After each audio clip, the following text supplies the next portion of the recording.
My name is Bob Krist. I'm an editorial freelance photographer with a specialty in travel. I started as a newspaper photographer on a small newspaper in northern New Jersey way back in the 70s. But I had lived in Europe and had done some traveling in college, and I didn't want to spend my entire career shooting car crashes in Jersey City and Little League games. My ambition from the very beginning of working on the newspaper was to get out and travel and see the world. But I needed to put in my time to learn how to become a photojournalist. So I spent about 5 years at the paper. But what I did on every vacation, I'd go and I'd give myself an assignment and pretend I was a National Geographic photographer and shoot color, because in those days, newspapers were all black and white. So I would go off and really work harder on my vacations than I worked back at the paper.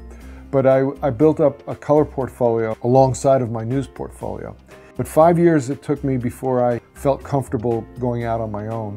I decided I was ready for the National Geographic, very naively. But at that time, if you were an award-winning newspaper photographer, you could get an audience with the then director of photography, a fine gentleman named Bob Gilka. And I went down there with my black and white work and some of my pictures of Europe and everything. And I was feeling pretty confident until I got to the foyer of his office, and there was a sign outside his door that said, "Please wipe your knees before entering." And Mr. Gilka looked at my work and was suitably unimpressed. And then he said, "What else do you have?" And I had done enough research at that point in my career that I knew that you never went in empty-handed to a magazine with just your work, because there's a million guys who can shoot. You went in with story ideas. So in addition to my pictures, I had 10 very well-researched 2-page story proposals on Bora Bora, Papua New Guinea, all the exotic places in the world that I wanted to go to. And he would read them and he said, "Oh, these are well written, but why would I send you? You're just a kid. I got so many guys I can shoot better than you. Why would I send you?" And at the very bottom of the pile was a story proposal about a place that I knew extremely well, New Jersey, my home state of New Jersey. And I had a proposal that said, "The New Jersey nobody knows." And he looked at that and he said, "We want to do a state story on New Jersey. I can't give away this assignment." Threw the paper over and said, "Let's see what you do with it." And that's how I got my foot in the door at National Geographic. I think, the common conception of travel photography is that we go to a place and we wait to get hit by inspiration. "Oh, that's a lovely thing. I'll just finish my wine here and take a picture of it." Inspiration is for amateurs. You've got to be proactive. You've got to go out and shoot with a theme and a purpose and a shot list. I make a shot list. It's like a shopping list of shots that I use for every assignment. I make categories: landscape, people, historical buildings, cultural, sports, recreation. I make this kind of categories list for myself. So I make sure that I get a well-rounded portrait of the place. So I don't always just shoot skylines or something. Left to my own devices, I probably only ever shoot people and landscapes. But I know I have to shoot restaurants and bars and nightlife if I do a city story. For me, for a picture to really work, it has to have 3 elements. It has to have great light, great composition, and a sense of moment. Now, it's real easy to say those 3 elements in one sentence, but getting all 3 of those elements in one photograph is really hard. So I often say 2 out of 3, like Meatloaf says, 2 out of 3 ain't bad. And if I have a picture that exhibits 2 out of 3 of those qualities, it stays in the edit usually, but 3 out of 3 is what you want: light, composition, and moment. Now, light, is our most important tool. So much of the time I'm sent to these extraordinary places, the Taj Mahal or whatever. And if you shoot the Taj Mahal in the middle of a hazy, sunny day, I don't care how extraordinary the place is, it's going to look mundane.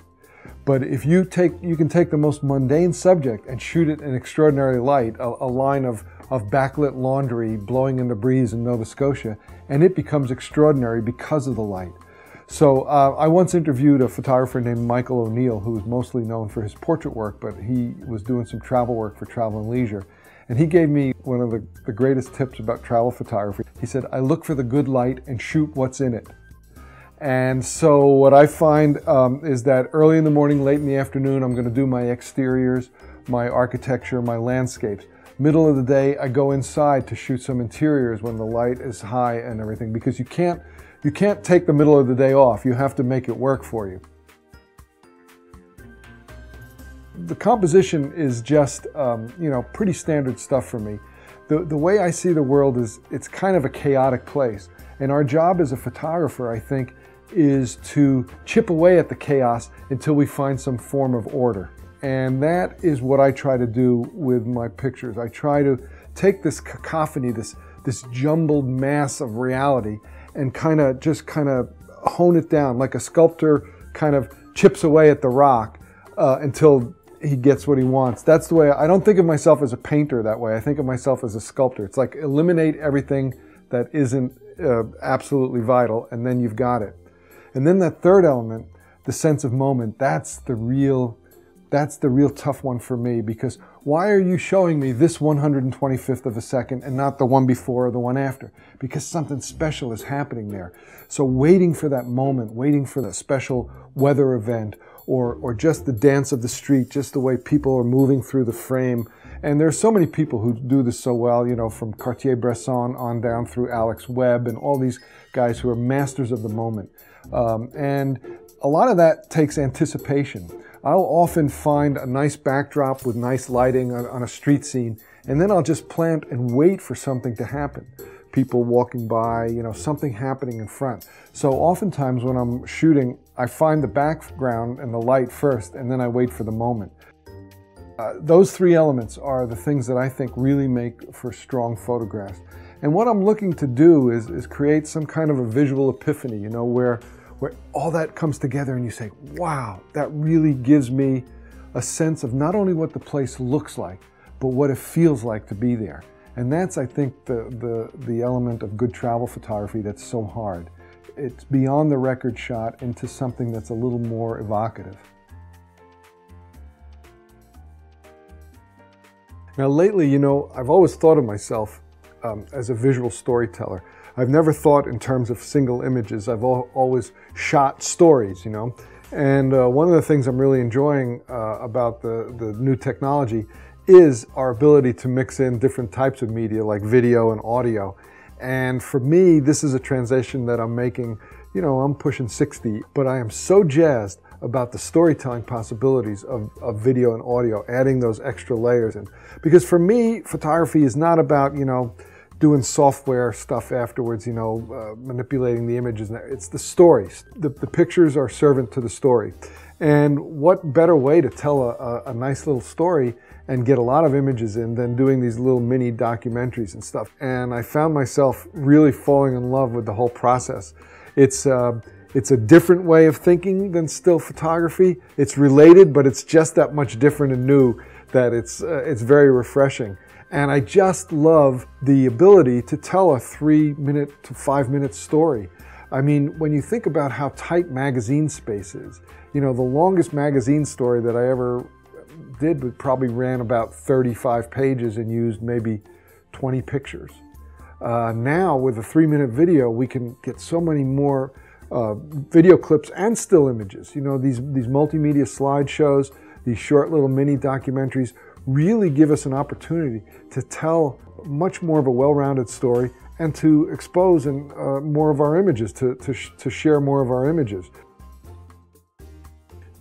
Sometimes when you're looking at the different branches of our profession, the photojournalists, the portrait artists and stuff, the travel photographer kind of gets a short shrift because we're often looked upon the guys that get paid to go on vacation. But I always like to think that travel photography serves a higher purpose in that it kind of should help to show the humanity of people in far-off places. So many of us don't have an opportunity to get out beyond our own borders as often or as far as we'd like to.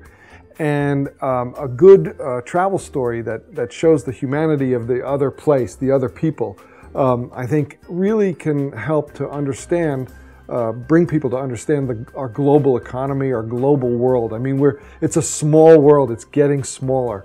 And even in the age of mass tourism, you still need to reach out and be able to contact and touch and really understand these other people. And that's what I look upon travel photography as doing, is enticing people to get out there and realize our common humanity. Because you can go to a place like Papua New Guinea or someplace like that, and yes, they dress in grass skirts and they paint their faces, but they still want what we want for our kids. They want their kids to be fed, they want them to be smarter than their parents were, to lead a better life. These things are universal all around the world. So despite these outward differences that sometimes travel photography may show, good travel photography, I think, also shows that common humanness, that common humanity.